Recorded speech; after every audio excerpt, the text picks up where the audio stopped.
There's a play you guys have where you run a skip pass to the big, and then you get into a series of high splits. Sometimes it's a ghost screen for a dunk, or you get to a 3-pointer either on a DHO or a catch and shoot. Where did you steal that play from? Hey, so I think the inspiration the last 2 years, especially this year, is like watching college football now, or Shanahan from the NFL, how they'll have like these formations, obviously the pace and the tempo of their cuts and their actions, but like how they'll have like trips out of shotgun, with 2 in the backfield, and out of that formation, there's like 7 or 8 different things they do out of it, right? There's like a sweep, a play action, a deep post, right? All these different things. So I think going into this year, me and Luke Murray, we got together and we're like, we want to have like, 10 different formations, all right? Whether it's, a floppy, a regular horns with the 4 and 5 high, an inverted horns, a low 1-4, a box set. We want to have like 8 to 10 different, different formations that we would have, all these different wrinkles for, right?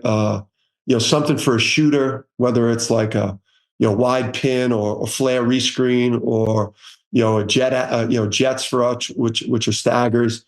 So out of every formation, we want to have something for a shooter, something that's going to finish with some type of a ball screen action, something with a deep post up, something to open up an ISO for somebody to drive it. Like we want to have, so out of each formation, anytime we run it, the defense is going to have no idea whether it's a post up, something for a shooter, or whatever it is. So that action you're talking about, that's, we saw somebody in FIBA do it. Maybe it was a team in Turkey. And we just layered on top of what theirs was. Theirs was just basically a ghost, like that ghost action from guard to guard, where they were just trying to drive it. And the 5-man is in that opposite weak side corner. And now if his man steps up to help, they would just throw the lob dunk, and that was the whole action. So for us, we just wanted to kind of, if that was taken away, how are we going to continue to flow and play? So if we couldn't get downhill and drive it, and the big sees that he's not going to get a lob dunk, he's now stepping, catching that over the top pass, that guard, that ghost. He's using the flare into what would be a grenade or a dribble handoff. If they blow that up, now that weak side corner guard is now going to come back to a zoom on ball. And if it's a switching team, look for your slips. If they lock and chase everything, you could curl the 4-man. That's the one that you saw Alex Caravan slip and dunk it. But it's actions that's just layered on top of each other, and we just try to disguise it with the formations.